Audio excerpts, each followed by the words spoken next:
Hi, Phoebe. Hello, Anand. Great to see you today. Very nice to see you. Thank you so much for having me. My pleasure. So, today my guest is Phebe Vayanos. She's professor of industrial and systems engineering and computer science at the University of Southern California and an associate director of the Center for Artificial Intelligence in Society. Through her research, she aims to advance integer stochastic and robust optimization and their interface with machine learning, causal inference, and economics to enable the design of predictive and prescriptive models that are robust, interpretable, and fair, being suitable to deploy in high-stakes settings. In particular, she aims to directly apply the methods and tools she creates in her work to make a positive impact on society, especially supporting undeserved and marginalized communities. She is the recipient of the NSF CAREER Award and the USC Viterbi Junior Research Award, and jointly with her students, she earned the Informs Diversity, Equity, and Inclusion Ambassador Program Award. Since 2019, Phoebe is serving as a member of the ad hoc Informs AI Strategy Advisory Committee. She's an elected member of the Committee on Stochastic Programming, which is the governing body of the Stochastic Programming Society.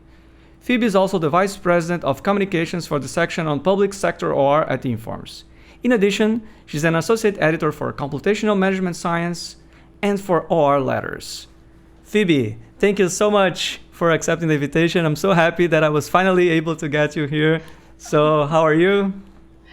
I'm very good, Anand. Thank you so much for inviting me. I'm really excited to be here and among this very prestigious stream of invitees that you have. Yeah, I'm really looking forward to having a nice conversation with you.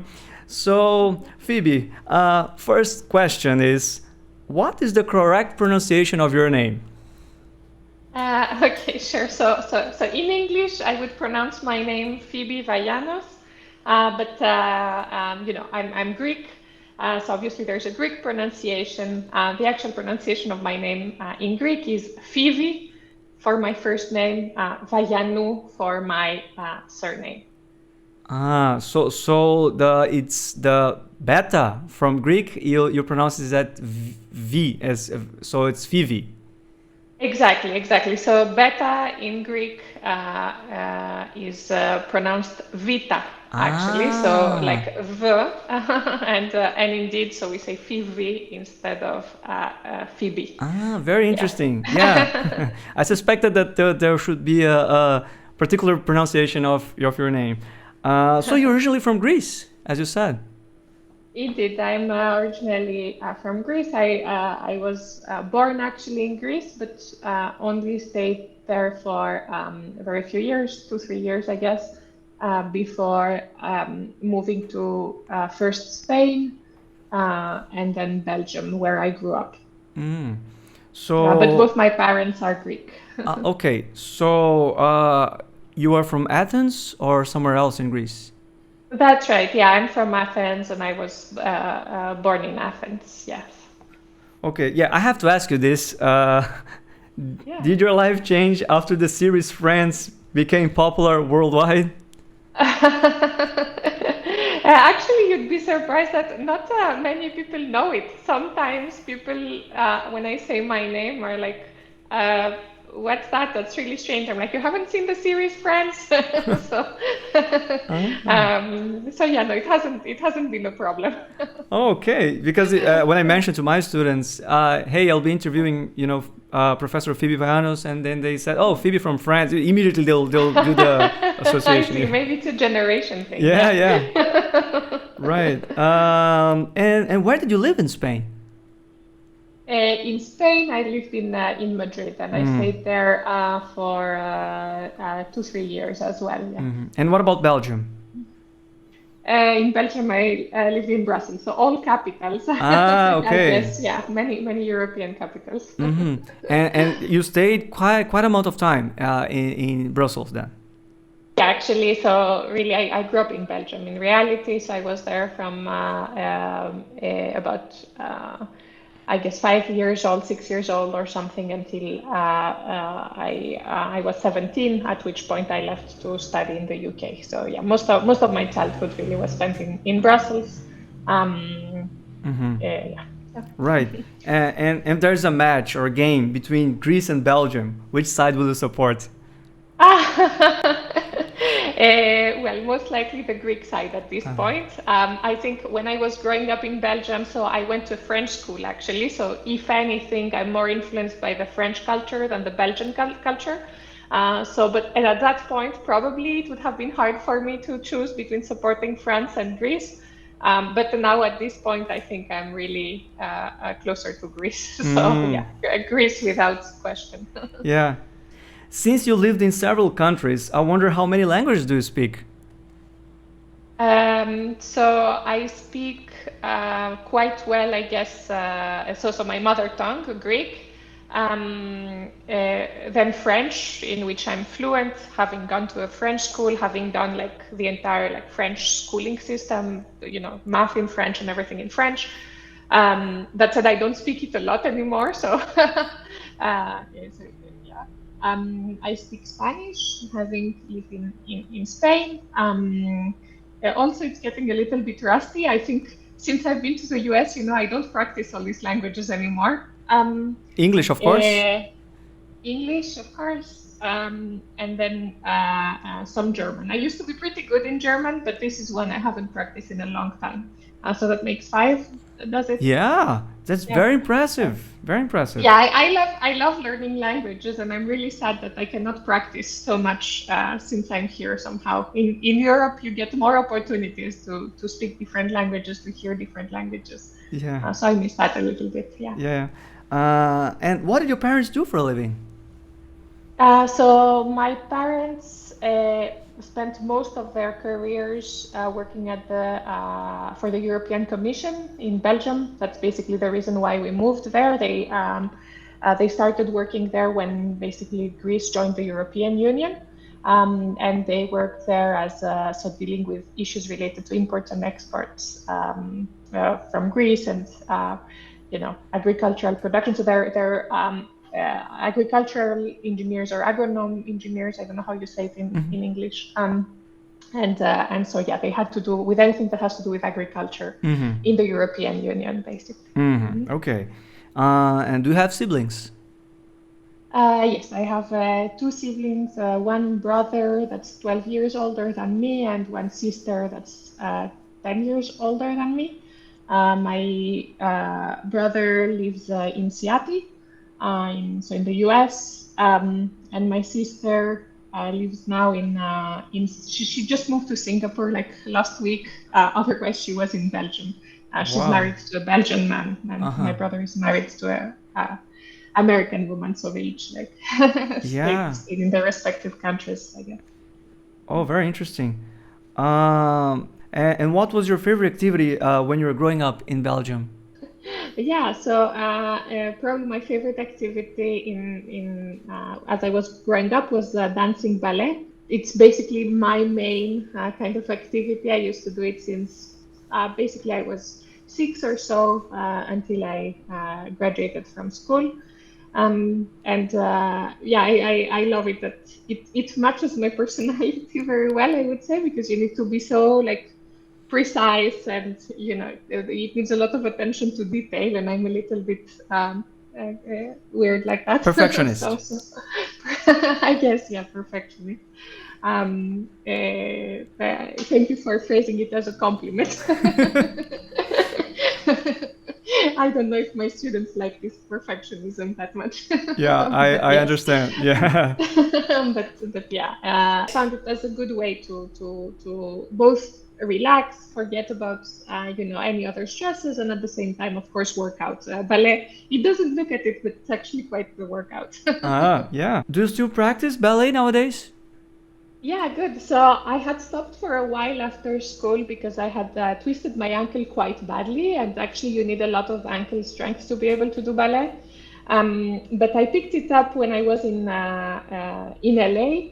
When I think in my first year actually in LA, I picked it back up. And in fact, this is one of the things that made me want to become fit again, because I realized I'm after many years of PhD, you're not so fit anymore. and so to be able to do ballet, actually, I needed to be conditioned better. So in fact, it motivated me to start doing HIIT training, high intensity interval training. So yeah, like I became very, very fit in order actually to be able to do well in ballet. So yeah. Yeah, that's great. Did you do well in school in Belgium? Yeah, I did quite well in school, not in everything. I was like pretty good. So again, I was in a French school, so I was pretty good at like French literature. I was very good in math, physics, and so in general, like more science topics. I loved philosophy as well, and I was quite good at You're it. Greek, so I'm you Greek, better like right? that. Yeah, the Greek gene, yeah.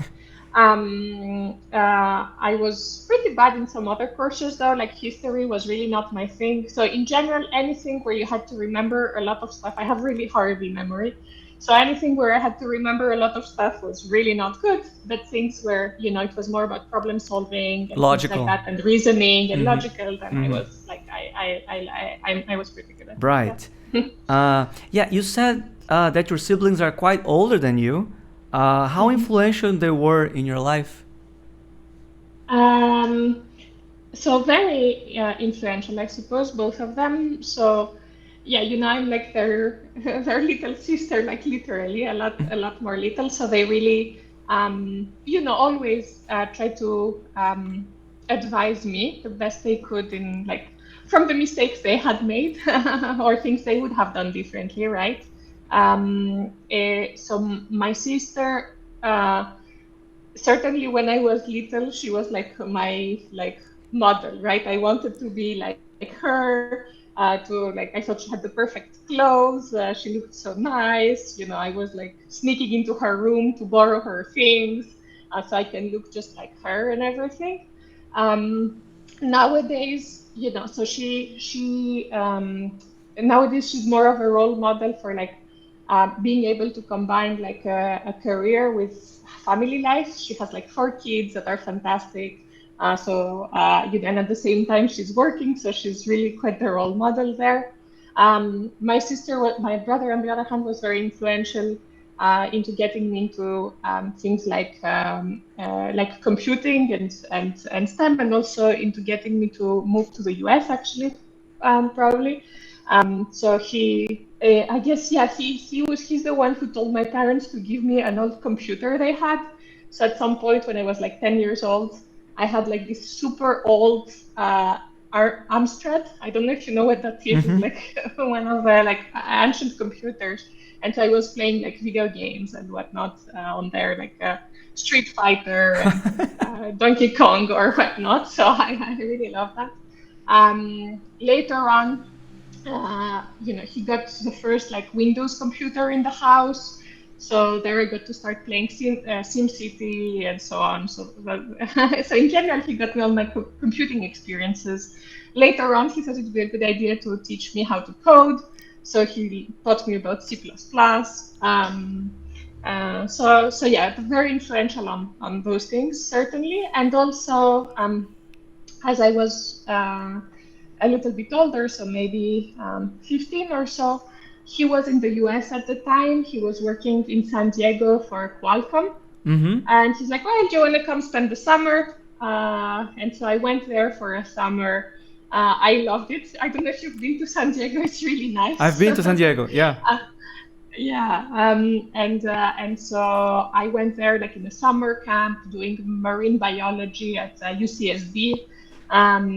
Basically seeing a little bit like the American lifestyle, the beach, a lot of hiking in national parks, like things I had never done before. My first experience surfing.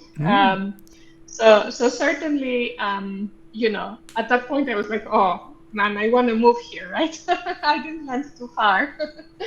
And this I think was my first thing that, at some point in the future, I want to be there. Like, wow. So they were really, and particularly California, I guess. Yeah. So they're really influential on you. That's interesting. I have a very good friend who did his PhD at USC, and he works at Qualcomm now. Madhavan Ah, Vajapayyan. Yeah, it's a coincidence. Yeah, and he's from that's actually he's funny. like me. His parents are Indian, but he left for higher studies a long time ago. So, but I've been to Okay. San Diego in 1993, so I remember the zoo, of course. I see. Yeah, it's Yeah, fantastic. yeah. Yeah, I have this thing that I refuse to go to zoos. So I hadn't been to a zoo for, I think, probably 20 years or something. And then this summer I caved. I went to San Diego, and my husband was like, "Come on, we really need to go, really need to go." And I'm like, "Okay." And then we went, and yeah, it is really impressive. Yeah, I yeah. I still like didn't feel too good, but yeah. Right. Anyway. So how did you manage to join the Imperial College in London? Yeah, how did I join Imperial College? So again, yeah, there I was influenced a lot by my brothers and sisters who had studied in Belgium, and thought that so obviously they did very well after their studies, and certainly it helped them. That perhaps the education system in the UK, which placed a little bit more of importance on more hands-on experiences, could be better suited for me. And also the motivation of my mom that I should learn better English was also a factor in basically them pushing me to apply to the UK. Honestly, it was not my idea to say, "Oh, yeah, I'm gonna go study in the UK." At the time, I barely knew like what I wanted to study, and so even less so where. Um, so yeah, so in any case, like motivated by their guidance, I applied in the UK in various places. I applied in Southampton, in Mm. Cambridge, in Imperial, and in Bristol, if I remember correctly. I only visited, I know I visited all of them actually, but I only interviewed at Cambridge. I think the other universities were not doing actually interviews. Cambridge had a very thorough interview process and exam process before they would make you an offer. Um, and in fact, they were letting you stay in halls of residence during the whole interview process. It was quite nice. I enjoyed that. So I got conditional offers from all places, but I didn't get high enough grades uh, in my French baccalaureate exam, basically, to enter Cambridge, and so I decided to go to Imperial out of the other three. Okay. Yeah. Uh-huh. And tell me about the academic system there at Imperial College. After 4 years, Mhm. you receive what is equivalent to a master's degree?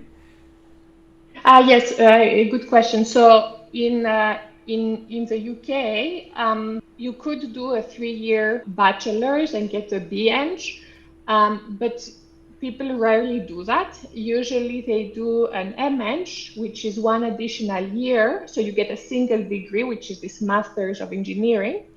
And in the last year, basically, you take additional courses and have also the opportunity to do a project. Basically, that's a little bit like a bit of a research experience, if you will. Mm-hmm. Okay. Um, so there you were in London, young and free. Can you describe how did you make use of the opportunity to grow personally and academically? Sure. So let me tell you about the academics, which is easier first. So actually, during my degree in the UK, I did two things that were a little bit out of the ordinary, perhaps. One is that I took a year out, during which I worked. I did an internship at British Telecoms in Ipswich, which is a small city northeast of London, not too far. And so there I worked on basically setting up the 5G network over fiber optics somehow. So I helped in those regards. So there was a little bit of like network planning, if you will, going on. Um, And the second unusual thing that I did was, or perhaps now it's not so unusual, I guess. At the time it was unusual. I was certainly the only one in my class who was doing that. I was to do research as an undergrad for one of the professors there. So this, I think, research experience definitely helped me realize that I actually like doing research a lot, and this is probably something I'd want to do in the future. And I think it was corroborated by my internship experience, which told me this is something I probably don't want to do in the future. So yeah, I think those two experiences were actually quite influential in me deciding ultimately to do a PhD. Growing personally, I guess this was my second time, right, leaving my house and going away for a while, right? The first one was when I spent that summer with my brother, where actually, most of the time I was not with him. I was actually at UCSD in their halls of residence with all American students. So there, I think it was a real shock, right? Of like at 15 being so far away from home, not knowing the culture, and all that was very, very scary. So I think I was a little bit prepared for that in the UK. But certainly, it has helped me realize now, for example, when my students join like my group, I'm like really worried, it's the first time you're outside like of your home, far from your parents. How do you feel? How can I help? Like certainly you recognize that it's not easy. And yeah, there needs to be a period of like adaptation and all that. Yeah. Right. But that was in the US. How about in the UK? Did you like to party? So that's what I'm saying. Yeah. So in the UK, yeah, it was easier. The first few years actually were difficult. I had a long distance relationship. I had to go back and forth between Paris and London to manage that. So, it certainly was not easy. But yeah, you're right. Like, I mean, ultimately, I made very good friends there. Certainly would go out a lot. Yes, in London, London has a very good nightlife. So yeah, it was not all work for sure. Okay. And it was my first experiences learning about alternative rock. It has very good like nightclubs with alternative rock, live music. So yeah, very, very good. Nice. Overall. Right. That's Yeah. great. So when did you first hear about war? Yeah, good question. So I had never heard about OR until I took a financial engineering class at Imperial. So this was actually an optional class you could take. My degree is in electrical engineering, so somewhat unrelated, but you had the option of taking courses in the business school, and I chose to take a financial engineering class. And there, actually, one of the lectures was about Markowitz portfolio optimization. And so I was in awe that math could be used to solve kind of real problems. Like before, I had experience with optimization, right, KKT conditions and whatnot, like through my degree in electrical engineering, but the applications were always engineering applications or in control or whatnot. And so this idea that you can solve problems that you would face in the real world with math was somehow like an immense realization for me. And I'm like, okay, well, so this is something I want to do, but I didn't really know that even there was an entire field behind it, right? And so how I arrived to find out about the field of war is actually like a super complicated story, which starts with finance. Basically, after I graduated, I was working at the time at JP Morgan. So I had done an internship at JP Morgan, and they had offered me a position that I started working in when I graduated. and it was about kind of project management. And although, I was doing great, my manager appreciated me a lot and so on. It's like, it wasn't really what I wanted to do for the rest of my life, right? And so by chance one day I was at Imperial. I don't remember exactly how that happened. But I meet in the elevator a professor that's asking me what I'm doing. I tell him that I'm not so excited about it, that I prefer to do something a little bit more quantitative. Although I like the client-facing part and whatnot. And he said, well, I have this friend, Nikos Christophidis, that is running a program whereby you can both get a PhD and then work at the same time at a bank. And what you're doing is essentially financial engineering, portfolio optimization kind of stuff, risk management. And then I thought, oh, wow, that sounds really good. And so that's like how I got connected basically to the OR field through this connection with Nikos Christophidis. Wow, so you work with him? Right. So at that point, I decided to go meet Nikos, and I told him a little bit my story, and he's like, yeah, actually, I have a number of collaborators in banks that are looking for students to join their team, and you could do this PhD, assuming they are interested in your profile. So he gave me a few options. One of them was with BNP Paribas, and it was about doing risk management advisory for corporate clients. I interviewed with them. So actually, it's a very funny story. So my husband and I, we were interviewing at the same time, basically for banks. He was interviewing to be a quant. I was interviewing for that position. So we spent like a week trying to learn this book about quantitative finance. It's called Hull. It's by Hull, so it's known as the Hull book.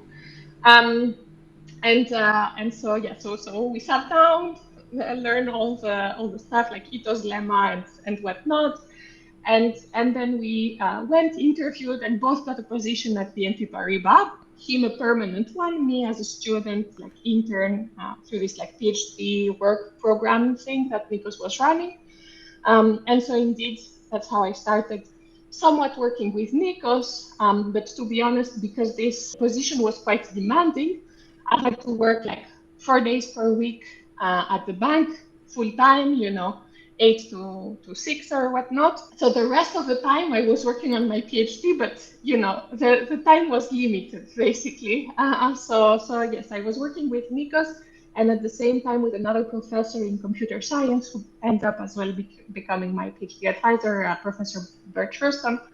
And so together we were working on things related to financial engineering, but honestly, most of my time was spent just doing the advisory part for the bank, which was basically, you can think about it like quantitative consulting, so really devising quantitative tools, but to address the needs of a specific client. Mm-hmm. So yeah. But at some point you left the company, right? Right. So I guess after a year and a half or so, I was realizing that, although I learned a lot from this job, I was not really making progress in my PhD, right? Because, I don't know, like afterwards I was working in my PhD kind of full time, and, you see a real difference between what you can accomplish. I was even working over the weekends, to be honest, before leaving the bank, because I was just seeing, the other people in my program, they're doing like all these things, they're writing papers, they're presenting at conferences and so on, and if I want to be able to do that, I need to work over the weekends as well. So but then I saw that even like that, because I didn't have all the interactions needed, with the PhD advisor and whatnot, I would not be able to do a PhD that I would be proud of. And, from my undergrad experience doing research, I knew that this is what I wanted. So I think, what really pushed me to go into this position was the fact that I was feeling a little bit weird of doing a PhD and not making money. In the UK, you're often not paid for doing a PhD. So And at the same time, I thought it's a great compromise, that you're working at the same time. So I don't know, I felt a little bit bad somehow to do just a PhD. But then I realized that, if this is what I want to do and I want to do it well, then I cannot be working at the same time. And so that pushed me to kind of say, thank you, but I really want to dedicate myself to the PhD. And that's when basically I spoke with Professor Bert Rustam, who was my advisor already together with Nikos, and then with Daniel Kund, with whom basically who became my advisor as well at that point. From that point onward, Right. they kindly agreed to take me on, basically, even with this strange story. Yeah, but I mean, you've been working with great names there. Even Professor Daniel Kohn just was elected Inform's fellow, right? Yeah. Daniel is incredible, and already at the time, like I think I was probably one of his first PhD students, maybe the second or third one or whatnot, and I feel incredibly lucky that I found Daniel. He's one of those like rising stars. You could tell already at the moment. So already at the time, I mean. Somehow things played out really well. I'm really pleased he took me on. Nice. So your PhD was in robust and stochastic programming. Although nowadays they can be considered hot topics, would you mind giving a brief explanation about them? Yeah, sure. So both robust optimization and stochastic programming are concerned with developing models, algorithms, and generally tools for solving decision-making problems affected by uncertainty. And oftentimes the concern is solving decision-making problems where decisions are made over time. And the uncertain parameters basically are revealed sequentially in the meantime. Stochastic programming is a more traditional, probably, way of modeling and solving such decision-making problems affected by uncertainty, where the goal is basically to say, oh, I want to find the decisions that are gonna, let's say, minimize my expected costs, subject to some constraints that must hold like almost surely. Robust optimization is a more recent paradigm that was motivated both by the need for robustness in many applications, but also by very nice tractability properties. There, the model is slightly different. We're saying, well, we don't know the distribution necessarily, and we want to hedge ourselves against adversarial realizations of the uncertainty.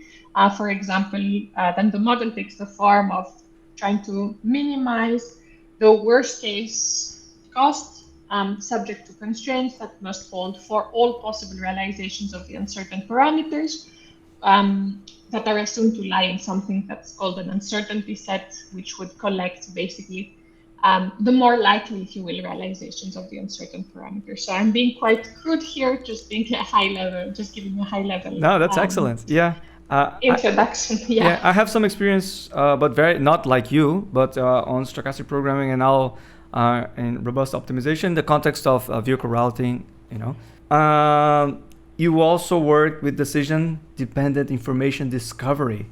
Can you elaborate more on this, please? Sure. So in classical stochastic programming and robust optimization, we usually assume that the uncertain parameters will be revealed sequentially, no matter what you do. So a classical example is, well, something I talked about earlier, like portfolio optimization.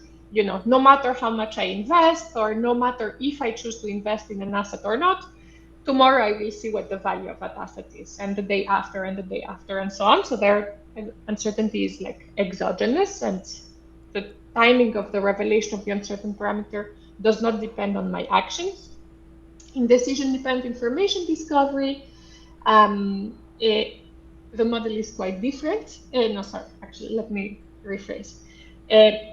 But in many, actually, real world problems, the decision maker can control the time when the uncertain parameters will be revealed, but usually this comes at a cost.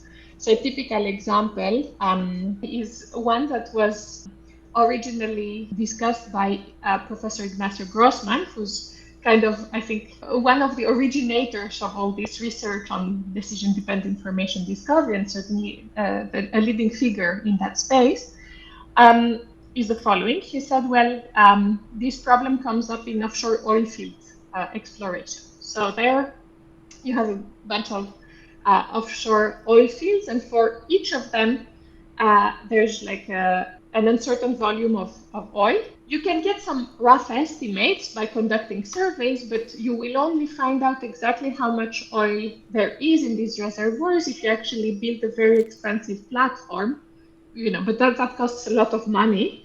And at that point only will you know how much oil exactly there is. So here, if you think about this as a sequential decision-making problem, right? At each period, I can decide if I'm going to drill or not in a particular reservoir. And only if I drill will I then know how much oil actually there is. So this is just one example of an application. There's actually many, many more in clinical trial planning, notably, where you can decide whether you're going to move ahead with a trial for a particular drug, and you'll also only see if it passes the FDA approval if you actually try the trial, right? If you spend money to conduct that trial. And so, yes, as part of my PhD, one of my research topics was concerned with devising models and tools for solving this class of problems. And this salient feature of what I did there is that in previous works that were using techniques from stochastic programming, usually there was the underlying assumption that there's few scenarios, for example, oil like low, medium, high. And this means that these models did not scale very well, because then as you have many decision periods, you have like a scenario tree that grows exponentially with a number of time periods. And because you have decision-dependent information discovery, in fact, the structure of this tree can change depending on the decisions that you make. And so what I did there is that I said, well, how about we try and adapt techniques from modern robust optimization at the time to tackle these types of problems, not only in a robust optimization framework, but even to tackle stochastic programming problems, but without this assumption that you have a discrete set of scenarios. And so basically, yeah, my key contribution there was to devise the first approach for tackling this kind of problems that did not require the assumption that the distribution was discrete, nor did it require you to discretize that distribution. The idea was instead to approximate the space of the decision variables, of the recourse decisions, without needing to approximate the underlying distribution. And this led to models that could be solved, with many time periods, certainly compared to their stochastic programming counterparts, quite efficient. Right. That seems very exciting. And so how about your first conference? Did you enjoy the experience? Were you nervous to present your first research work? Yeah, sure. So my first conference was a Computational Management Science conference. I don't know if you've heard about it. Yes. It's called International Conference on Computational Management Science. It's quite popular in Europe, actually, maybe not so much in the US. It's still to this day one of my favorite conferences, just because, you have nowadays, everybody, so it's really nice. At the time, I was definitely very scared. I still am whenever I present at the conference, to be honest, but probably Really? even more at the time. But I really enjoyed it a lot. I love that, we went with my colleagues from the PhD all together on this trip. I enjoyed the fact that I met so many famous people that to this day, I admire a lot. For example, I remember meeting Panos Padalos in the a kind of entryway of the conference. He was, I think, the first like famous person I met. Did you speak in Greek with him? Yeah, I spoke in Greek with him. I think his son was also at the conference, so that was fun. I think this was also the conference where Anna Nagurny was giving one of the plenaries. So also it was nice to see, women that are now like role models, right, for me, realizing that I met them, like that they were among the first people I met as well. She's fantastic. I like her very much. Yeah, she is indeed. I don't think I talked to her though back then, but it was very inspiring to see her give her plenary talk. What else can I tell you about the conference? Yeah, so my talk went well.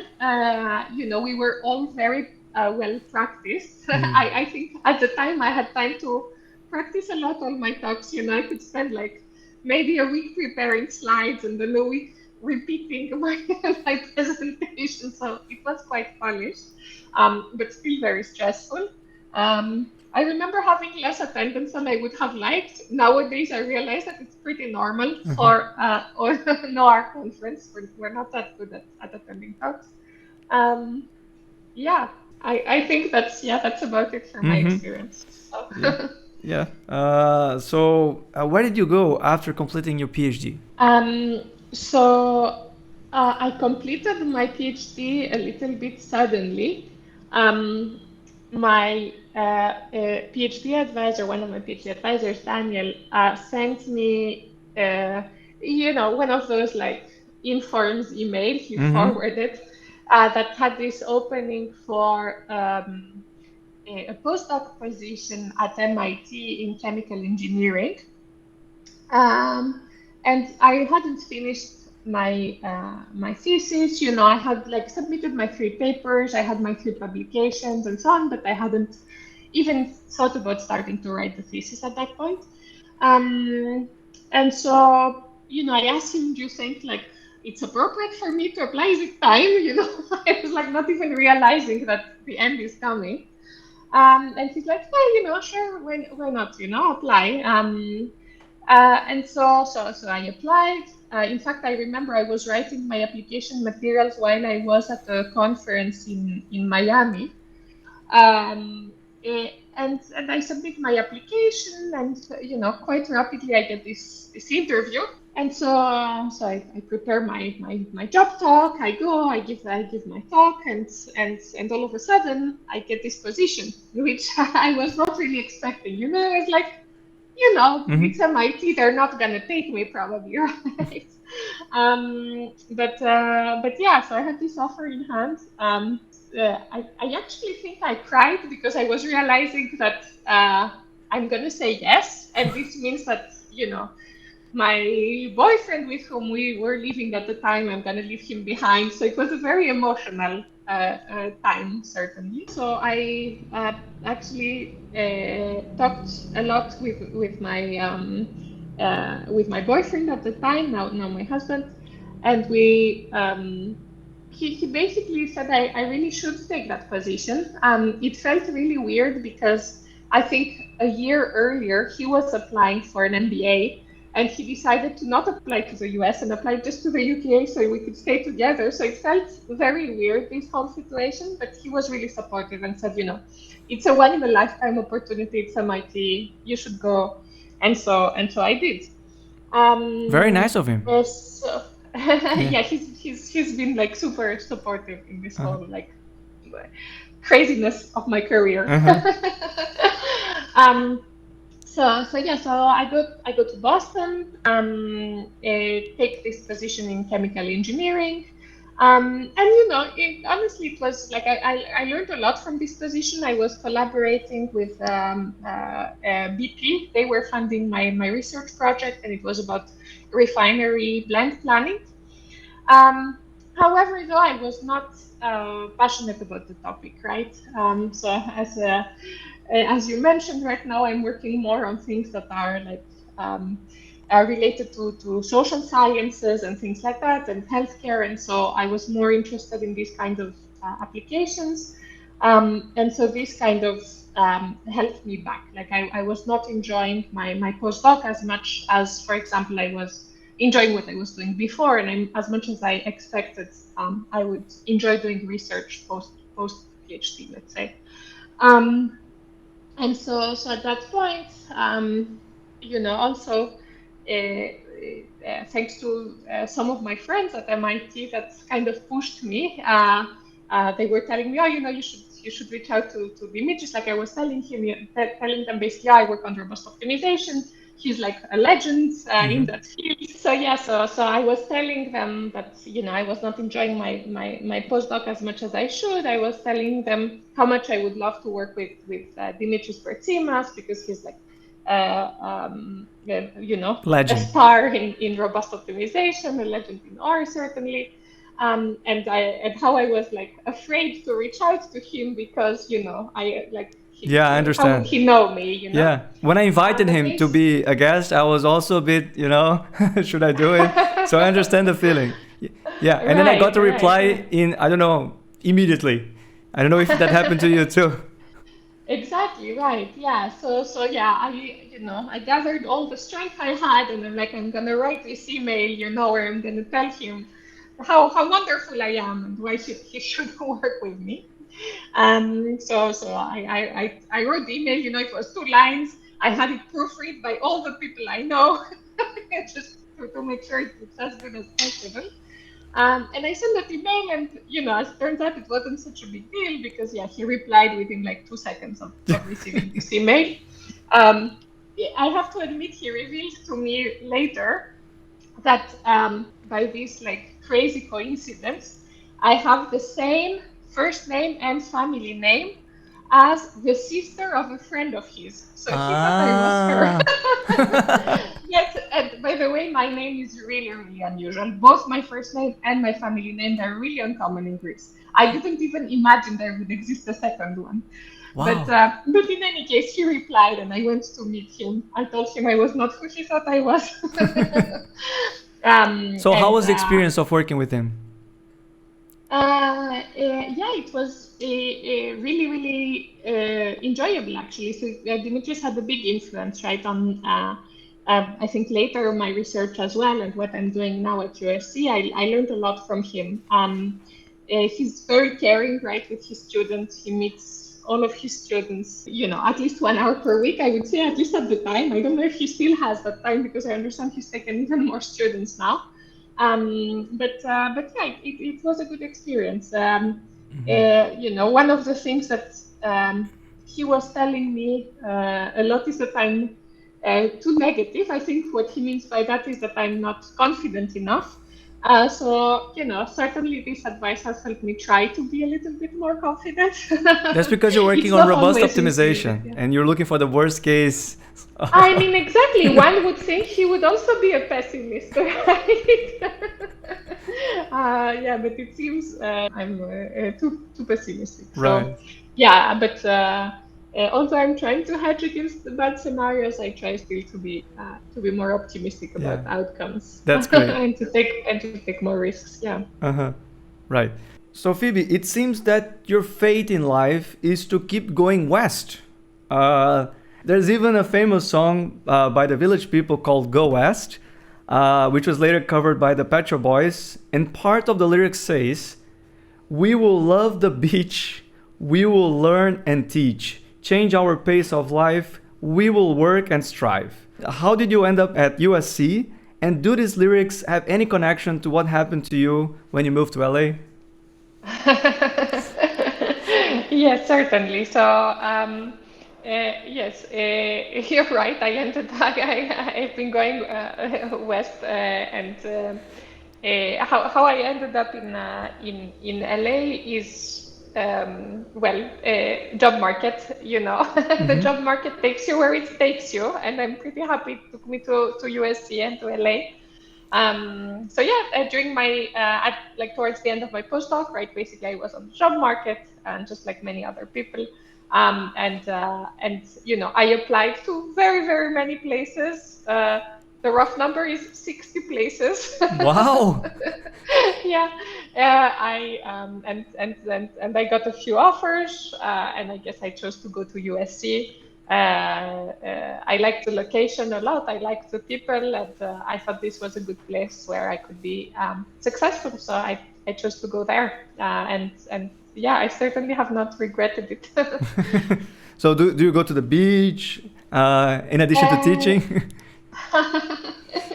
Yeah, I do go to the beach some. Yeah, I was there just last weekend. Ah. I love Venice Beach and Santa Monica. They're some of my favorite places. I don't go in the water very much. It's very different than in Greece. You know, I'm used to the quiet Mediterranean Uh-huh. waters, snorkeling and whatnot. Here is more like fighting with the waves. But I love being at the beach still. Yeah, I Okay. love being in a city that's by the beach. Right. So I know you like to work in the interface between OR and AI nowadays. Tell me, how do you combine OR methods like robust and stochastic optimization with AI methods such as machine learning? Yeah, sure. So I do research that's very much use inspired. So I'm a associate director of the USC Center for AI in Society that wants to, where we aim to tackle important societal problems through basically advances in engineering, broadly speaking, or and AI mostly. And so the key reason why I came up to the need for integrating techniques of AI and OR is precisely to be able to address those important societal problems. So, one example is working with the Los Angeles Homeless Services Authority to allocate scarce housing resources. So there you have to basically design a new policy, right, for allocating these scarce resources. You have people that arrive over time, resources that arrive over time, so it's very much like a queuing system. On the other hand, you have access to, you don't know what the outcomes will be when you match people to resources.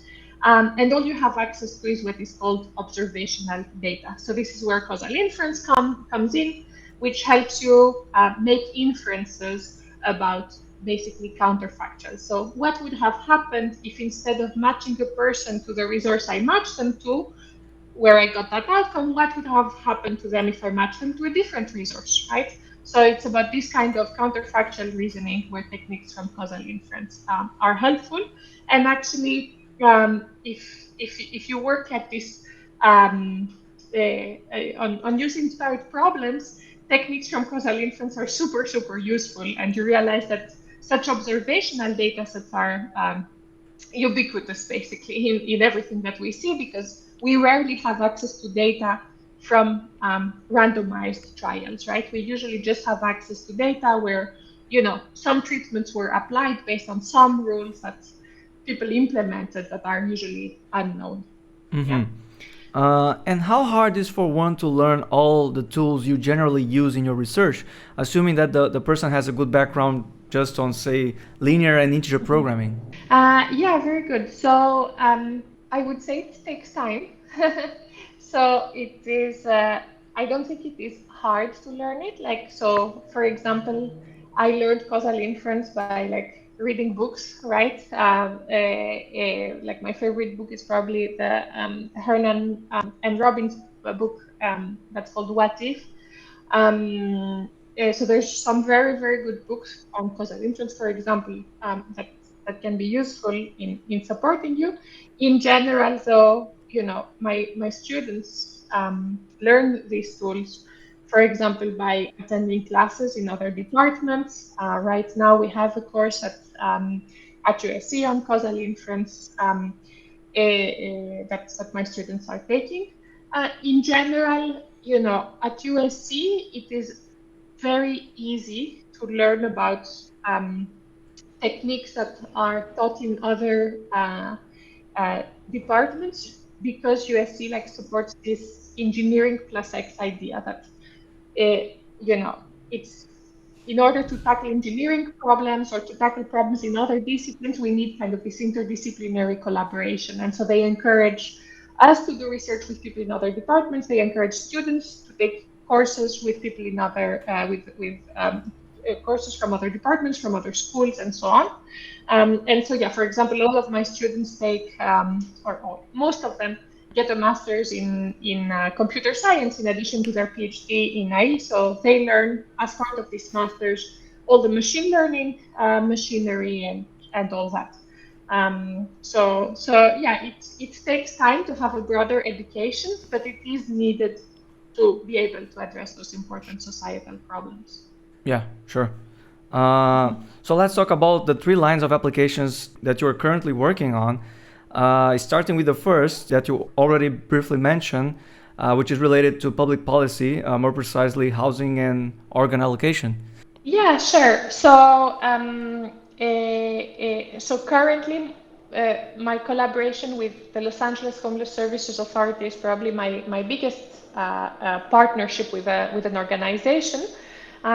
Basically, so LASA is the organization in charge of allocating very scarce housing resources to people experiencing homelessness in LA. There's a severe shortage of resources in the area, and at the same time, there's many concerns about inequities in housing. For example, the fact that Black people return to homelessness at far greater rates than their white counterparts, that perhaps resources are not accessible to people from different races equally, and so on. And so as part of this collaboration, we are assisting them in designing policies for allocating housing resources that are going to be potentially more interpretable, certainly more efficient and more fair. And we're working with LASA to define what they would like, in what sense they would like the policy to be fair, right? Would they like it to be fair in outcomes, or would they like it to be fair in terms of the allocation? We have some results that show that actually it's not possible to have both together. So hard trade-offs need to be made there. And so we're working with them to understand those trade-offs and then to create policies that are going to align with their goals. And so again, right, this requires blending techniques from optimization and causal inference. At the same time, though, it does require advances in machine learning, because in a lot of what you're doing as part of the causal inference tool is making predictions. Causal inference tools is making predictions about counterfactuals, learning the historical policy with which resources were allocated, so you can use the tools from causal inference. And all these require new advances in fair machine learning, interpretable machine learning, and so on. So there's like an interplay somehow between like all of those fields, Right. and advances in all of those fields that are needed. And the second line is public health, in particular suicide and substance use prevention. How do you use OR methods to address these very relevant issues? Yeah, so in the context of, so these two problems are actually very different in nature. In the context of suicide prevention, this was motivated by a problem faced by a colleague of mine in the University of Denver School of Social Work. So he's working on social network-based interventions for suicide prevention. The idea is that you can train a few individuals. For example, let's say you're in a university, you could train a few of the students such that they can identify warning signs of suicide among their friends, among their peers. And so the question we had with my colleague, Anthony, was, well, can we somehow decide strategically who we are going to train so that everyone has somebody in their network that has received the training and so can watch out for them. The reason why you can't train everybody is that you actually need a lot of time to conduct these trainings. They're called gatekeeper trainings. It costs money and so on and so forth. And so at least you can't train everybody at once. And at the same time, there's challenges related to the fact that well, let's say I want to train somebody, well, maybe they won't do a great job. So you want to have some degree of robustness in the way in which you make those this selection for the gatekeepers. The substance use prevention problem is quite different. This is more about like doing personalized interventions. This problem was motivated by my collaborator in the School of Social Work at USC, Jordan Davis, who's an expert on suicide prevention. And so he's trying to understand, well, which interventions are best for whom, and can I design an interpretable way of deciding which substance use prevention intervention a particular individual that shows up at a facility should receive. And so again, here we're using integer optimization techniques to design interpretable prescriptive rules for assigning interventions to individuals in a way that we're going to have good outcomes overall, but at the same time have a framework that's quite interpretable for making those decisions. Very interesting. Yeah. The third line of application you're interested in is biodiversity conservation. Again, a very appealing topic. How one can apply OR in this case? Yeah, a good question, Anand. So I'm not sure if you're familiar with the biodiversity conservation problem, but the central issue is that actually humans go and destroy forests, develop land for agriculture, to build roads, to build cities, and so on. The effect of that is that it destroys the habitat on which animals rely, which in turn then can have like dramatic effects for humans. And so in this project, what we're doing is we're working with Panthera. That's an organization in charge of protecting wildcats. And in particular, we're working with Dr. Hugh Robinson, who's Panthera's Director of Applied Science. And with Hugh, we agreed that an important problem would be to save the jaguar in Central and South America. And so how do you do that? Well, these organizations, they typically have very limited budgets that they can use to purchase land or to ease land. However, this budget is only made available over time. And also, as you can imagine, well, there's this notion that, well, if I purchase a piece of land, it can no longer become developed. So humans can no longer destroy it and affect the habitat of the animals that rely on that land. On the other hand, if I don't protect something, it risks becoming developed and with dramatic consequences for the animals that live there. So yeah, with Hugh, we agreed that it would make sense to save the jaguar. Why the jaguar? The jaguar is what is called an umbrella species, such that if you're able to save the jaguar, actually you're able to save the entire habitat of all species. So it's somewhat like sufficient to save the jaguar. And so how can our techniques help? Well, this is a decision-making problem, right, affected by uncertainty.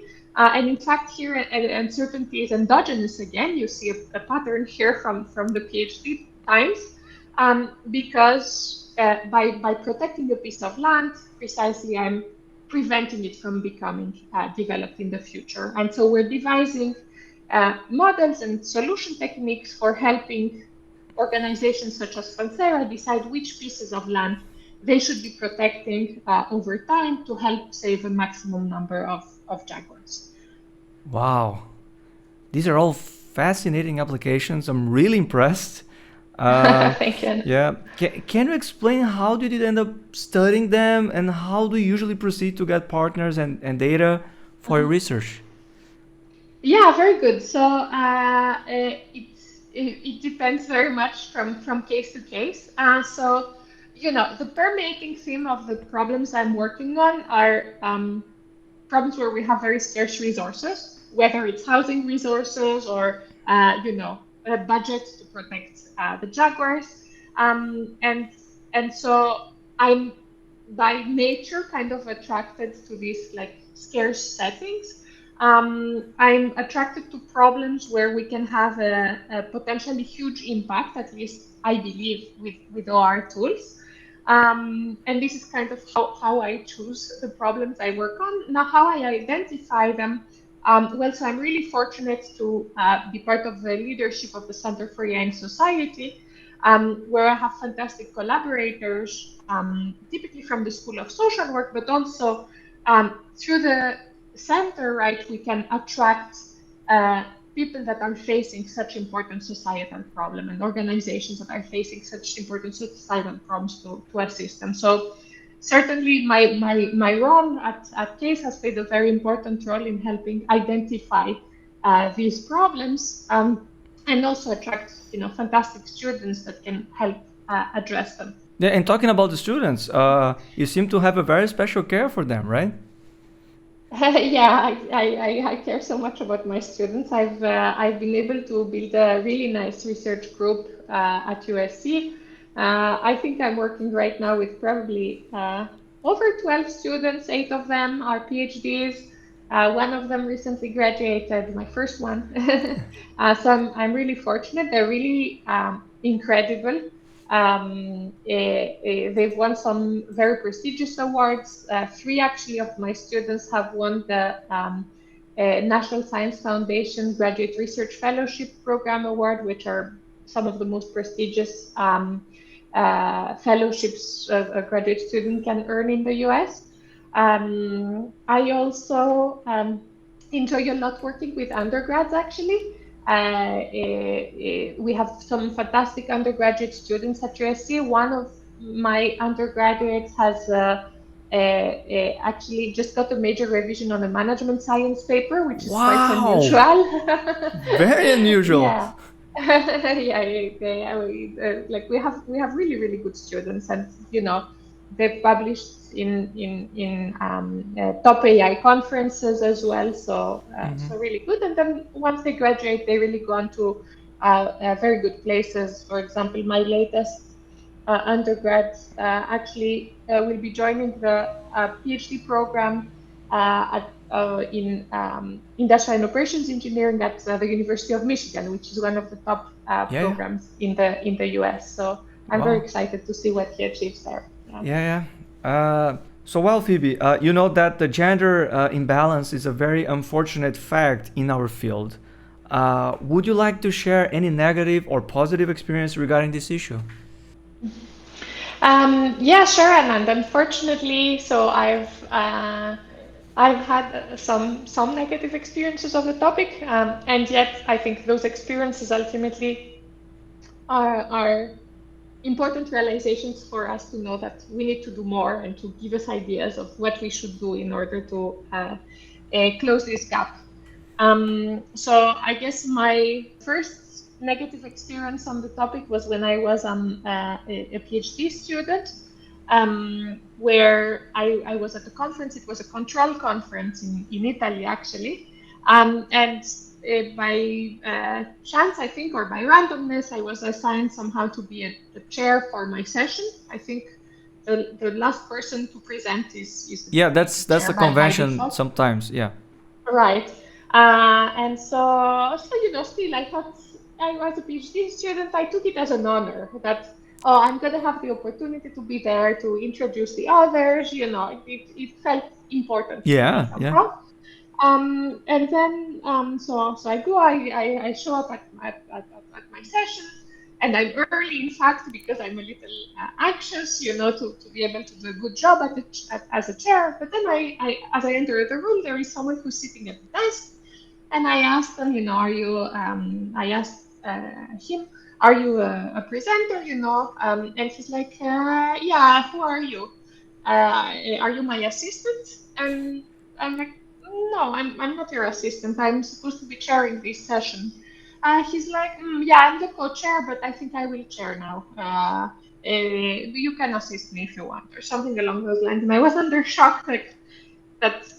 It seemed like such a small thing that he should let me do it, right? And I Sure, think sure. that definitely if I was a man and if I like he like my sense was that he would not have impose himself in this way if I was not a woman. Uh-huh. So yeah, I was very shocked by that experience, and certainly nowadays this motivates me a lot to try and do as much as possible to improve the representation of women and also other actually under represented groups in STEM and in OR in particular. Mm-hmm. Unfortunately, negative experience would not stop there. Something else that it happened a little bit more recently is that we were, looking for faculty candidates in my department, and as part of the hiring process, we have candidates speak with our students. And I told you I'm super proud of my students, so I always encourage them to go and tell people about their research and network with potential faculty and so on and so forth. And so two of my female students went to meet with these candidates who volunteered the following information. He said, well, I haven't applied to any other universities. The reason why I'm applying to USC is because I saw that you made an offer to a male candidate, whereas all other universities are just hiring female, basically insinuating that, there is favoritism for women, although they are not worth it. And so my students were under complete shock, right? Mm-hmm. In particular, in thinking that this person could join the department, and then things like that about two female students, about female faculty. They were really under shock. They said, please, let's not hire this person. And indeed, right, it would have been really uncomfortable for students to have someone that's awful. Sure. with such beliefs in the department. Mm-hmm. So as faculty, right, and female faculty, of course, I did my best to ensure that we don't hire this person and people with beliefs like that. So in general, a big part of my service, seeing all those things and also seeing not only with gender issues, but also issues related to other inequities, I try to put a lot of time and effort in DEI activities, both that I conduct, but also that we do as a group with my students. For example, recently we earned the Inference Diversity, Equity and Inclusion Ambassadors Program Award that helped us design a program that we call Explore, which teaches students in high schools that have a majority of students from underrepresented groups and from underserved communities. We teach them tools from AI and OR to address important societal problems. So one of my students, she's very playful. She had this wonderful idea of creating a scavenger hunt where students go from one stand to another and learn about machine learning, fairness in machine learning, optimization, email programming and whatnot. And they use those tools to solve projects that we give them, which could be a simple biodiversity conservation project, or housing allocation. How do you match people to resources, right? And the idea being that by being exposed to how techniques in our field can be used to solve societal problems, which probably they care about, get them excited about it and improve the diversity of our fields, basically. So this is just one example, but in general, we try to conduct events with local high schools to help raise awareness of the techniques in our field and the impact that they can have on society, in particular around issues related to bias and fairness. Yeah, very nice initiative. Congratulations to you and your students on that. So Phoebe, I know you are pregnant. Congratulations on that. Is it a boy or a girl? Oh, it's a boy. It's a boy. Okay. So I wonder, what is the nationality of your husband, and in which country did you meet him? Sure. My husband is Greek. And I met him at Imperial College in London when I was an undergrad and he was doing his PhD. So, baby's moving right now, knows we're talking about him. He knows it. Yeah, he heard you. And you guys are living in different cities now. Yes, so we are, yes and no. So in principle, so we're working in different cities. So I work in LA, right? And my husband works in Seattle, but we travel back and forth together so that we can stay together. Yeah. Okay. You told he's very supportive, and that's very important for you, right? For especially in this career that things are about to change dramatically, I suppose, in the next couple of years at least. So my last question is, do you have a robust plan for the next months of uncertainties in your life? I told you I need to be very robust. I don't feel nearly as prepared as I should. We have a nursery that's almost ready, but we don't have any of like the little baby gear that you need. And we feel completely unprepared. So I'm frantically reading books about childbirth and pregnancy and like what to do with the baby once you get home, right? I don't feel prepared enough, but a couple of days ago, I went online and booked a series of courses so I can educate myself. So in fact, tomorrow morning, bright and early, we're going to a childbirth class. Yeah. So Phoebe, it was fantastic to talk to you. I had a great time. You had so many great stories. I wish I could be, listening to them, to more of them. But I think it's time to go now. And if you have any opportunity to visit Brazil, just let me know, and we'll be very happy to host you here at some point. Yeah, thank you so much, Anand. Thank you for this initiative. It's really fun to listen to everyone's story. Stories. I enjoy it a lot. And again, thanks for having me. I'm really honored that you chose me as one of your guests. That was my pleasure, and I wish you all the best in your life with the baby, and I hope that you can soon be living in the single house, maybe with your family. And that will probably help the logistics in the future. Okay? Thank you, Anna. Phoebe, thanks again, and muito obrigado, and talk to you soon. Ciao, bye. Até logo. Anand. Bye.